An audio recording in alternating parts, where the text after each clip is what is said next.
Hey everybody, happy Friday. Welcome back. We are heading into our last session of week 2, so we're all the way halfway through the program. That means we're finishing up this week on partner work, working with other people, and we'll move next week into more intentionally exploring story and character, and then maybe creating some pieces for our last week. So we're going to start as we always will with our opening breaths. I know I'm coming today from some not great feelings in my body or in my heart or mind, so I would invite you first to just shake a little bit, because that's something I need to enter into a creative space today. Give yourself a bit of a massage in your neck and in your face.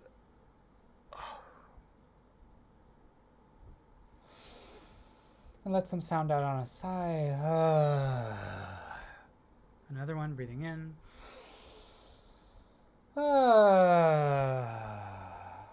more, breathing in.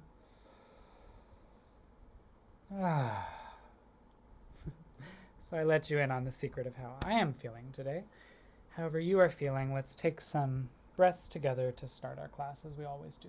So get yourself into a comfortable position that is a little more alert, a little more open and receptive than you might normally be sitting.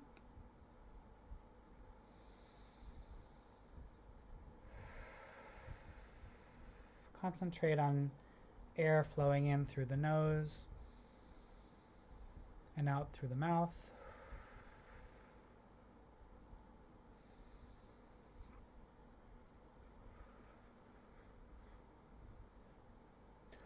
Sometimes I like to imagine that as the air flows in through my nostrils and processes down my windpipe into this center region of my body, I imagine the air turning warm and kind of taking on a golden color inside me, and then flowing back out through my mouth to spread the golden nutrients of breath out into the world. So play with that visualization, play with that image of breath coming in, turning warm inside your chest cavity, floating down into the diaphragm, picking up some golden warmth from your body, and then flowing back out as a kind of light from your mouth.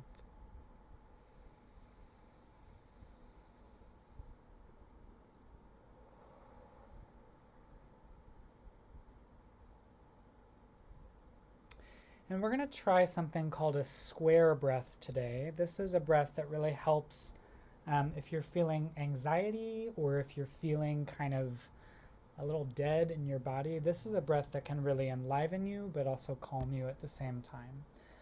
And the way that and I learned this from my friend Genevieve, who is another glitter goddess and a yoga teacher. The way that this breath works, I'll open my eyes for a second to look at you while I'm explaining this. The way that this breath works, we're going to breathe in on a count of 4. That's one part of the square. Then we're going to hold it at the top of our breath for 4 counts. Then we'll breathe out for 4. That's the third side of the square. And then we'll hold it for 4 counts before breathing in again. So we're going in a cycle. Okay? So I'll start it. You can start with me. I'll do the counting. Breathing in. Hold it. Breathe out. Hold it. Breathing in. Hold it. Breathing out. And hold it. 2 more times. Breathing in. And hold it. Breathing out. And hold it. Last time. Breathing in. And hold it. Breathing out. And hold it. Awesome. Shake that out. So one of the things that I think many of us are feeling right now, myself included, is a sense of being out of rhythm, out of whack, out of a sense of routine that feels stabilizing. Too much routine can be really hard for us as creative practitioners, but not enough routine can also be completely paralyzing, because at the end of the day, we need to be able to depend on certain things in our external environment to make us feel stable enough and safe enough to take the risk of creating things. So I was coming into this session feeling really destabilized by not having a routine.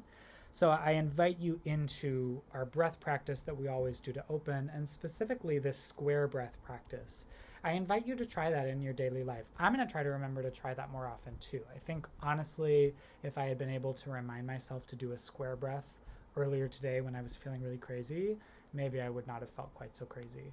Inviting ourselves into a rhythm that is regular, 1, 2, 3, 4, 1, 2, 3, 4, 1, 2, 3, 4, 1, 2, 3, 4 can really do wonders for our mental health. So the last thing that I usually would say in our breath practice that I didn't quite say today is that wherever you are entering this session from, whether it's from a happy day so far or a frustrating day so far or any other number of things, know as always that you are welcome to bring whatever here that is helpful, and you are also welcome to leave whatever you can at the door. Thank you for joining me in that. Because we're at the halfway point, I thought we would do a check-in on our hopes and fears and agreements that we did on day 1.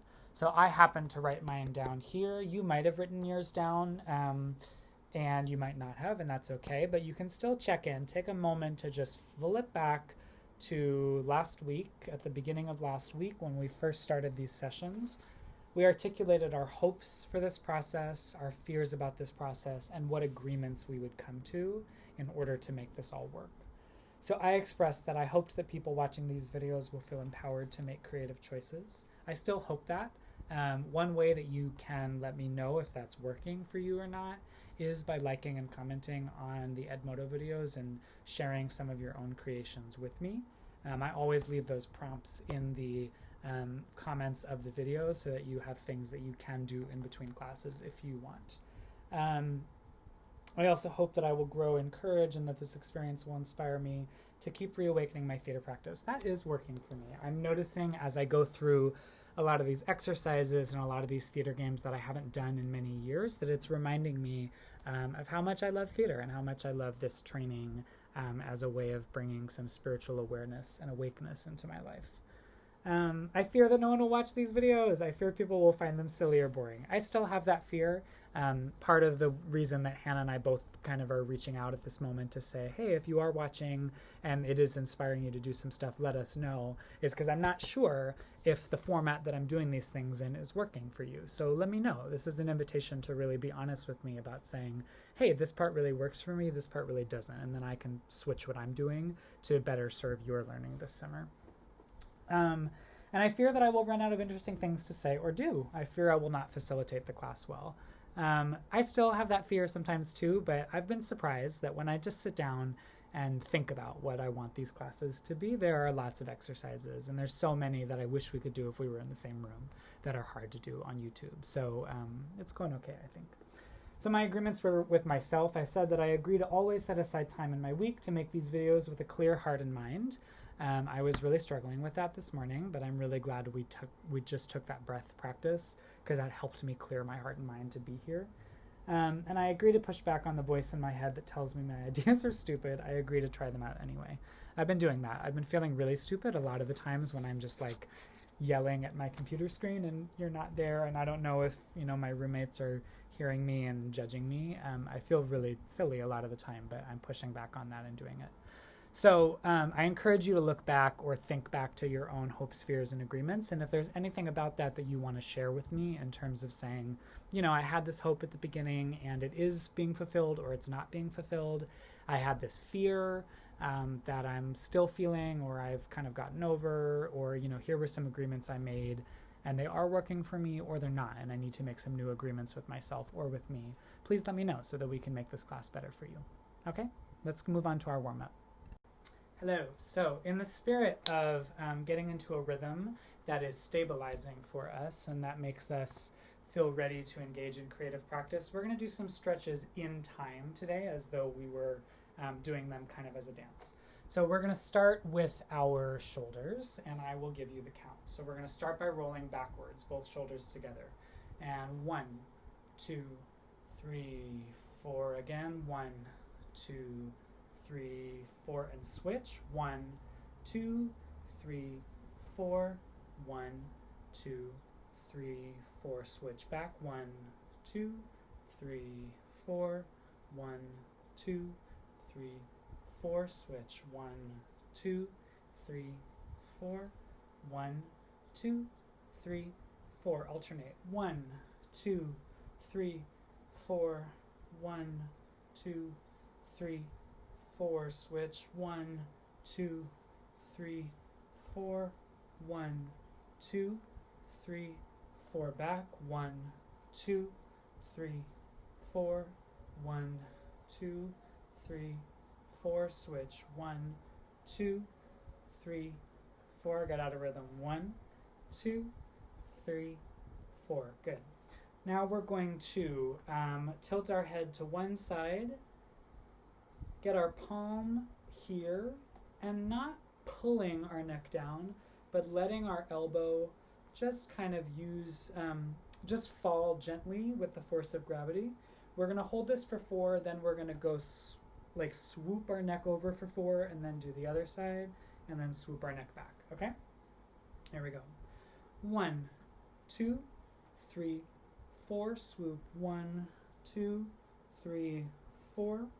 1, 2, 3, 4. Swoop. 1, 2, 3, 4. 1, 2, 3, 4. Swoop. 1, 2, 3, 4. 1, 2, 3, 4. Swoop. 1, 2, 3, 4. All the way around. 1, 2, 3, 4. 1, 2, 3, 4. Switch. 1, 2, 3, 4. 1, 2, 3, 4. Good.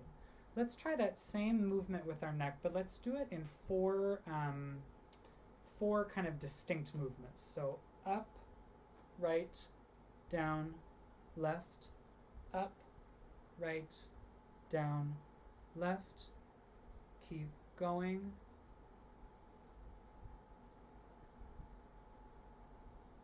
Switch. Right, up, left, down, right, up, left, down, right, up, left. Good. Shake that out.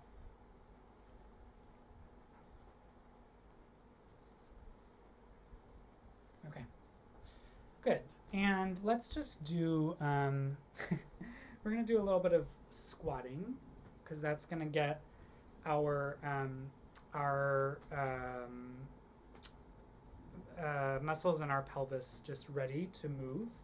So what I'm going to do is I'm going to do, again, on counts of 4, going down 1, 2, 3, 4, coming up 1, 2, 3, 4, 1, 2, 3, 4, and 1, 2, 3, 4. And what I'm doing here is I'm trying not to like pop my butt out this way, but I'm trying to tuck things in so that I'm using these muscles to lift me and using my core muscles to lift me rather than letting all of that happen in my feet.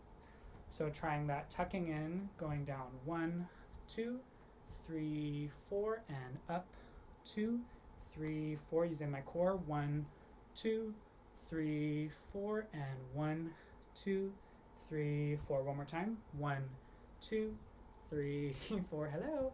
Up 2, 3, 4. Actually, one more time. Here we go. 2, 3, 4, and up 2, 3, 4. Good. Swivel your hips around. Just getting loose. Someone that I know once said, free your pelvis, free your mind. And she meant that we carry a lot of tension here, especially those of us that are men, I think, carry a lot of tension here. So loosening up and just allowing ourselves to be free. Cool. We are going to play a little bit. We were doing, I think earlier this week and at the end of last week too, we were playing with shaping space, imagining the space around us as an active substance that we can interact with. And one of the ways to do that when we're working with partners is just to throw a ball. And if I have this ball in my hand, I really have to believe that it's there. So when I was doing that a second ago where I was tossing it to myself, if I did it believably at all, there's a couple of things that were happening. I really knew that it was actually in my hand. So what I couldn't do is I couldn't violate that principle by touching the space where the ball is supposed to be. I have to respect that there is active space that is the shape of the ball, and I can't just poke my finger into the middle of it because that violates the idea that there's something there. And the other thing that can really help is I follow with my eye where the ball is going. And that gives the audience, whoever's looking at me, a sense that something is really happening. And it's only, oops, and I just made that mistake where I let it go over here. Did you see that? So if I let it go over here, I can't just reinvent it over here. It fell to the ground. I need to pick it back up. Now I have it in my hand again. Now, as I'm moving, if I had my hand over here cupped, then not that much happened over here because I already had my hand cupped in the same way, right? Then it would look like I have a ball in this hand and a ball in this hand. But if I have my hand down and just this one, and then I pop it up, and then it materializes in my hand, that's part of the illusion that's there. So the way that we would do this if we're playing with each other is if I just toss this ball to you, now you can receive it. And when you receive it, you are probably, unless the ball has transformed in midair, which is one way to play this game, but first just playing this game where the ball is the same size, you're going to want to receive it in the same kind of way and with the same kind of energy that I threw it to you. So try that. I'm going to throw it back to you. Here you go. Nice. And now you throw it back to me. Cool. Thank you. Now I'm going to squeeze and roll this ball and sort of shove it out like a pancake until it becomes a ball about this size. Do you see the size that I'm thinking? So with this one, it's not that much heavier, but it's a little heavier. So my arms are getting a little, and I just broke the illusion because I was trying to show you something. So my arms are getting a little bit heavier, a little tighter because this ball is a little bit more hefty. And with this one, I'm gonna send it to you. And you also might want to, again, get it in the same energy that I gave it to you. So one more time, I'm gonna throw it to you. Here you go. Good, throw it back to me. Whoop. Nice, thank you. Now, what if it is, in fact, not a ball, but a giant stone? Let's see how this goes. It's really, really big, this boulder, so I gotta get underneath it. And it's really hard and heavy to lift. So I've got to use all the muscles in my body to move this giant boulder, but I am going to throw it to you. How do you receive it? Nice. I see that you got it. Awesome. Now you want to send the boulder back to me? Okay, I'm ready. 1, 2, 3. Ow. Oh, I got it. I'm gonna put it down. Okay. So, let's pause. We just did a kind of concrete experience together where we were playing and experimenting. And notice the things that are happening when we're doing that. So again, there's the active space that we're using to shape an object, and we have to really be conscious that we have that active space that we're using so that the audience believes that it's there too. We're also mirroring each other, right? if I'm sending you this ball and you suddenly respond like that, something must have happened in midair, right? If I'm watching that as an audience member, I say, whoa, that ball was really small and light when he sent it, and it was really enormous when this other person picked it up. So what happened in midair? That might be an interesting thing to have happen in a theatrical piece, but we have to be intentional about the fact that it's happening and not accidental. So the first step before we move into that kind of transforming space is just to let it be a mirror, right? The same energy that I'm sending it with is the energy that you receive it with. And that's why we did that mirroring exercise last time. And remember that you can still send me your mirroring exercise so that I can do it along with you. That's how we build a connection between two players on stage. So that's just something you can always be trying with yourself. I mean, it's a really good just general miming exercise to toss the ball back and forth between your own two hands, because that gets you in touch with the idea that space is active and in touch with following an arc so that the audience sees a story happening. So that's a really good foundational mime exercise just for you, but it's also an exercise that you can play with other people in your life, with friends and family members. I'm a little out of breath because that stone was really heavy and I really believed how heavy it was. And notice that when I was doing that, the reason why I'm breathing heavily is because I was using as many parts of my body as possible, right? When we're on stage and we're acting, and if we want the audience to really believe in the emotion and in the action of what's happening, we have to be as fully present physically, not just emotionally, not just mentally, but physically present as we can be. That's why we do some of these physical warm-ups to start. We're going to do one other exercise that's a physical theater exercise, and this one is an exercise in doing two things at once. So the way that this works, my right arm is going to do this pattern: 1, 2, 3, 1, 2, 3, 1, 2, 3. Okay? My left arm is going to do this pattern: 1, 2, 3, 4, 1, 2, 3, 4, 1, 2, 3, 4. Both arms are going to start coming up, and then you're going to see if you can get your right arm to do the 3 pattern while your left arm does the 4. And after a couple of rotations, because 4 and 3 both go into the number 12, you're going to end in this space again, and then you just pick up and keep going. So when I first learned to do this, it was really, really hard for me, and I kept getting freaked out, and I'm still making some mistakes, and I couldn't quite figure out how to do it, but I just kept practicing. And what I just kept doing is I kept doing 1, 2, 3, 1, 2, 3, 1, 2, 3, 1, 2, 3, until that felt automatic. And I kept doing 1, 2, 3, 4, 1, 2, 3, 4, until that felt automatic. And then I just kept trying to put them together until eventually my body knew what to do. So I invite you into that practice. Work with those. Try it for 2 minutes, 3 minutes every day. Maybe you'll find it extremely easy, but I found it really, really hard because I was trying to think about it rather than letting my body actually do the work of knowing that this side needed to move in 3s and this side needed to move in 4s.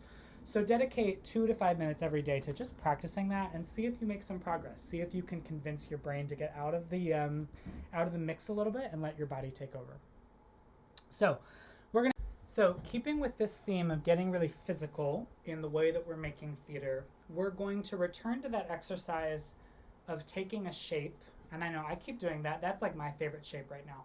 But remember that what my teacher said recently is that taking a shape is just finding stillness and then just finding a different stillness and a different one. So we're going to return to that exercise of taking a shape, but we're going to do it with a piece of music.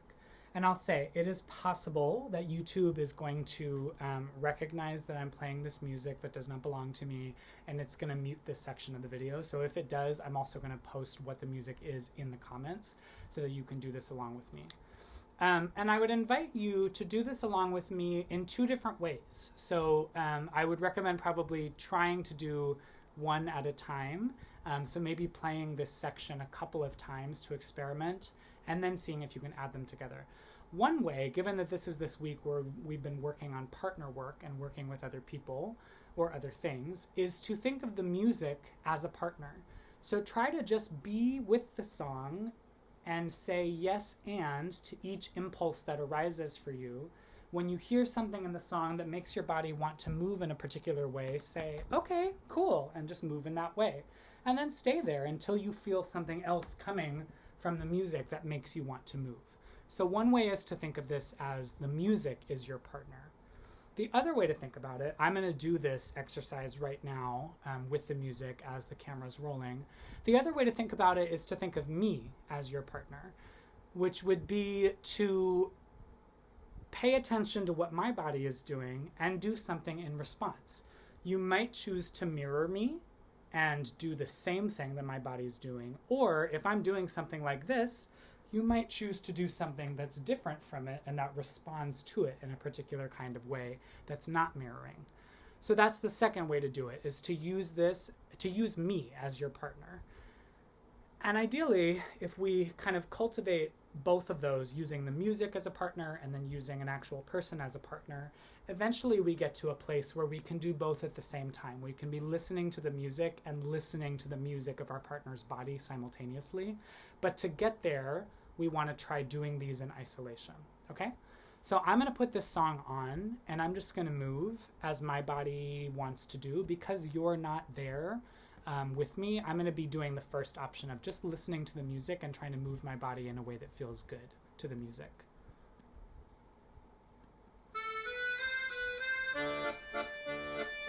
Finding a shape.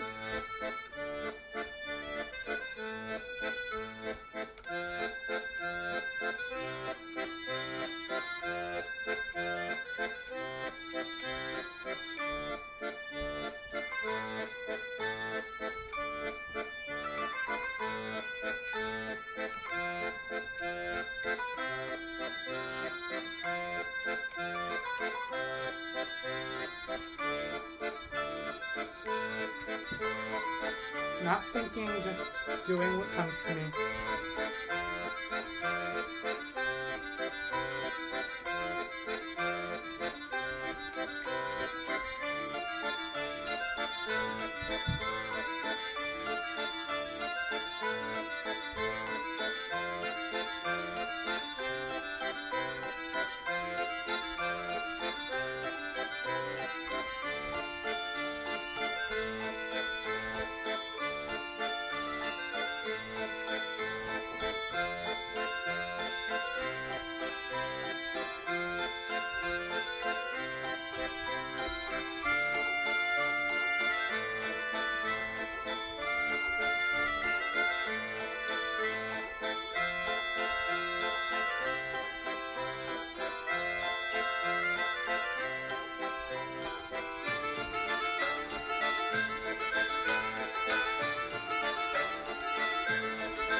Awesome.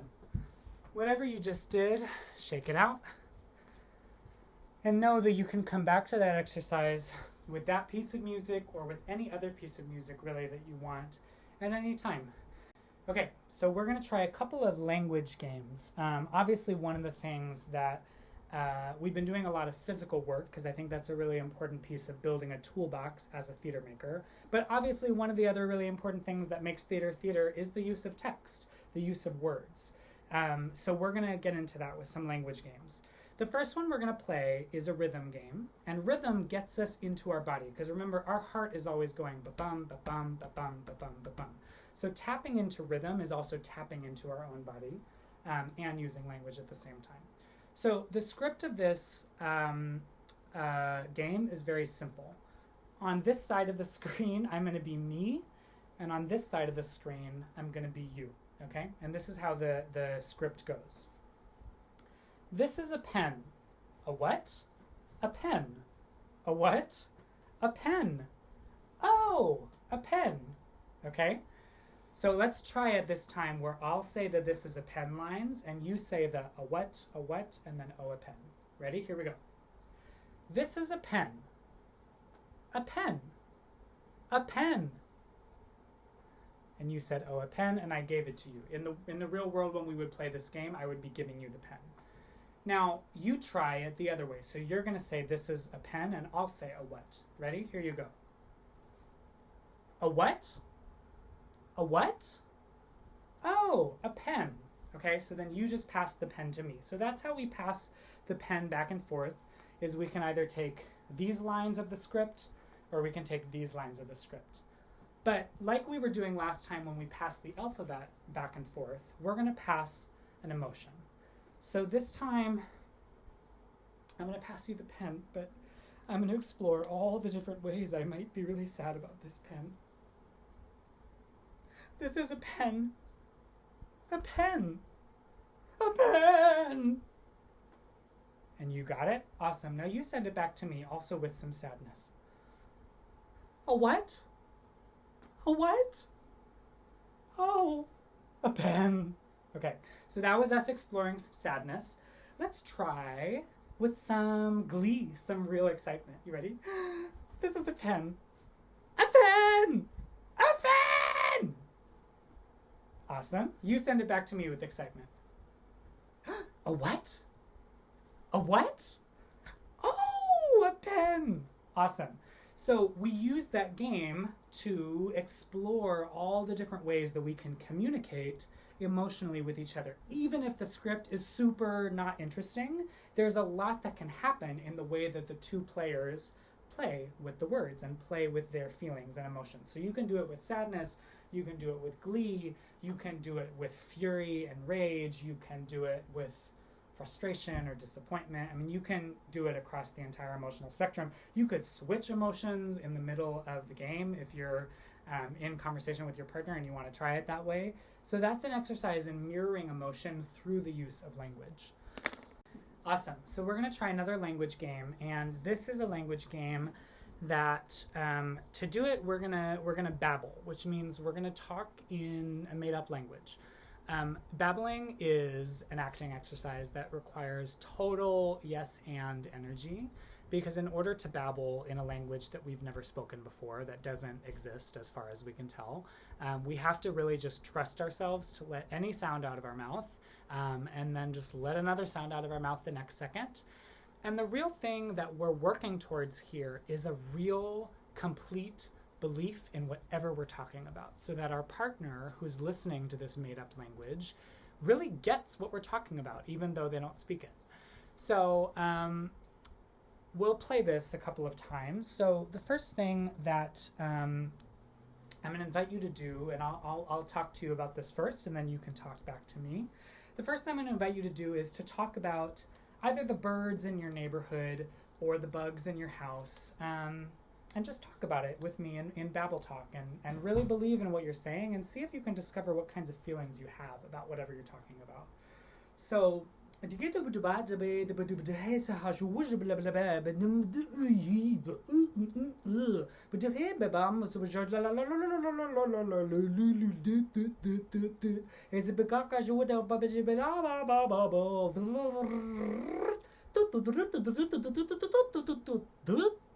okay, so that was me talking to you, in case you couldn't tell, about the bugs in my house. Will you talk back to me in babble form, please? Really? Oh, that's so interesting. I didn't know that. No way. Cool.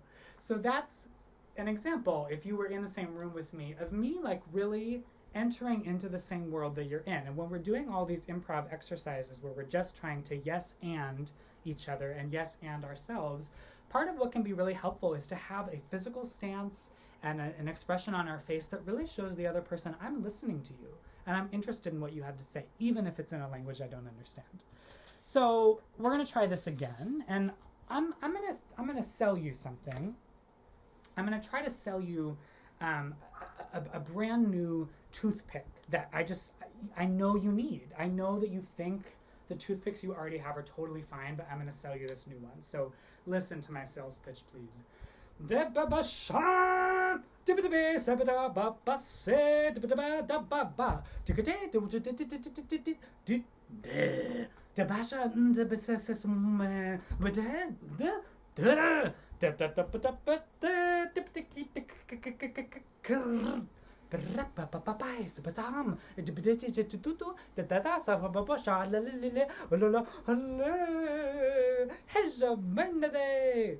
Okay, that was my sales pitch to you. I hope you bought it. I would invite you after this video, if you want, record yourself babbling a little bit. Maybe you can try to sell me something. You can tell me about the birds in your neighborhood or the bugs in your house or the trees outside your window. Talk to me about something, but see if you can really believe that you are really communicating to someone. See if you can really have a sense that you're making a connection with someone, and get in touch with what you feel about what you're talking about, even if it's in a language that no one understands. Okay? So we're going to do one last thing to close out our session today, and this is one of my very favorite exercises, and this just gets us into, I mean, we could have started class with this, but this class has been a little funky for me. As I mentioned at the beginning, I was having a real bad day before this, so everything's a little, topsy-turvy today. But we're going to try this exercise to close, and it's just an exercise where we're going to take 3 deep breaths together, and then we're going to walk around our room calling everything the wrong name. We're just going to point at things as we see them, and we're going to call them something that they're not. And then at a certain point, we're going to come back together. I'm actually going to ring a chime before we do that, so let me get my chime. At a certain point, when I ring the chime, we're going to come back together, and we'll take 3 more deep breaths, and then we'll do our closing breaths to really, really close. Okay? So starting first with deep breaths together, breathing in and out, breathing in and out, breathing in and out. Here you go! Caterpillar! Thing that I use to brush my teeth. Ocean. Beetle. Sand. Thing in the air. Bird. Elephant. Painting. And Range Rover. Okay, come back together. That one's hard, honestly, but I love it. It's one of my favorite exercises. So breathe in and out. Breathe in and out. Breathe in and out. So that's a game that you can always play when you just need a little pick-me-up. Walk around your room, call everything something that it's not, and see if you don't feel a little bit better by the end. Okay? So we'll close with our final 4 breaths that we always do. Settling into an open posture, ready to close our class. Let out one more sigh because it's been a wacky class. Good. A breath for the ancestors all of us bring to this space and the indigenous people that were here before colonization. Breathing in and out. A breath to thank yourself for your practice today. Breathing in and out. A breath to thank others for their support.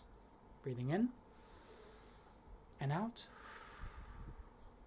And a breath for the intentions and well-being of everyone in the TAPA Virtual Theater Maker, for the PASA Virtual Theater Maker community, and all the people in your circle of friends and family. Breathing in and out. The loving and creative human in me celebrates the loving and creative human in you. Thanks so much. Have a wonderful, wonderful weekend, and I will see you next week.